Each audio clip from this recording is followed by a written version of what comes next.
সামরিক শক্তিতে অবিশ্বাস্য উত্থান ঘটেছে চীনের। বেইজিংয়ের সামরিক উত্থানে অবাক হয়ে গেছে বিশ্ব।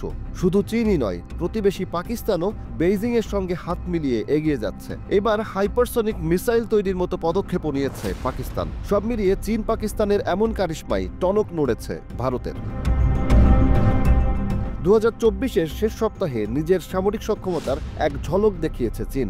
দেশটির চ্যাংডু থেকে প্রথমবারের মতো উড্ডয়ন করা হয়েছে চীনের তৈরি ষষ্ঠ প্রজন্মের দুটি স্টেলথ ফাইটার জেট। ভিডিও ফুটেজে দেখা যায় খুবই কম উচ্চতায় দ্রুত গতিতে ছুটে যাচ্ছে ওই যুদ্ধবিমান। এরপরেই টনক নড়ে বিশ্বের সামরিক শক্তিধর দেশগুলোর।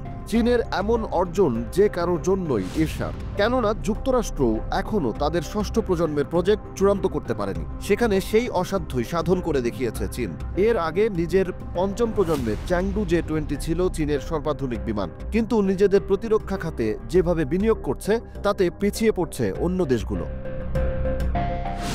প্রতিবেশী দেশের এমন উত্থান থেকে ক্ষোভ প্রকাশ করেছেন ভারতের বিমান বাহিনীর প্রধান air chief marshal AP Singh. চীন যখন সামরিক, বিশেষ করে আকাশপথে এতটা উন্নতি করেছে, ভারত তখনও নিজেদের অত্যাধুনিক যুদ্ধবিমান তেজাস নিয়ে হিমশিম খাচ্ছে। নয়াদিল্লিতে চীন ও পাকিস্তানের এমন অগ্রগতিতে উদ্বেগও প্রকাশ করেন ভারতের বিমান বাহিনী প্রধান। ভারতও নিজস্ব প্রযুক্তিতে তেজাস যুদ্ধবিমান তৈরি করছে, কিন্তু AP সিং বলেন 2010 সালে 40টি তেজাস বিমান অর্ডার করে এখনও তার ডেলিভারি পায়নি ভারতের বিমান বাহিনী। অবশ্য তেজাস মার্ক 1 যুদ্ধবিমানের তৈরির কাজ পিছিয়ে যাওয়ার অন্যতম কারণ যুক্তরাষ্ট্রের কাছ থেকে GEF-404 টার্বোফ্যান জেট ইঞ্জিনস পেতে দেরি হওয়া। ইকোনমিক টাইমসের এক প্রতিবেদন জানিয়েছে, বর্তমানে ভারতের বিমান বাহিনীতে 30টি ফাইটার স্কোয়াড্রন রয়েছে, অথচ চীন ও পাকিস্তানের হুমকি মোকাবেলায় দেশটির দরকার 42.5 স্কোয়াড্রন। কিন্তু বিদেশি যন্ত্রাংশের উপর নির্ভরতার কারণে তেজাস মার্ক 1A ও তেজাস মার্ক 2 প্রজেক্ট নিয়ে উল্টো বিপাকে পড়েছে ভারত।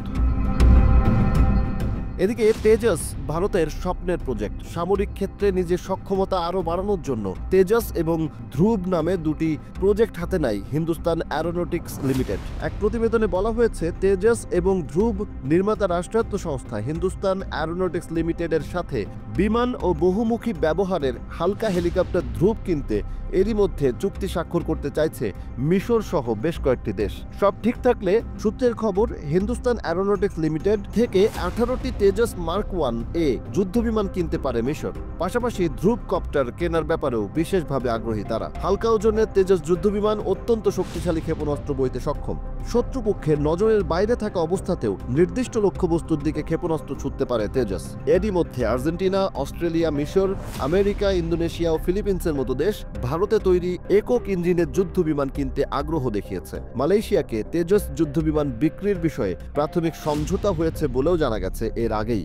সব মিলিয়ে তেজাস প্রকল্প সম্পন্ন হলে ভারতের সামরিক সক্ষমতাও বাড়বে। বিশেষ করে আকাশপথে যে ঘাটতি রয়েছে, চীন এবং পাকিস্তানের সক্ষমতা বৃদ্ধির পাশাপাশি ভারতের সক্ষমতাও প্রায় সমপর্যায়ে যাওয়ার সম্ভাবনা। কিন্তু সেখানে পৌঁছতে হলে আগে নিজেদের প্রজেক্ট শেষ করতে হবে ভারতকে।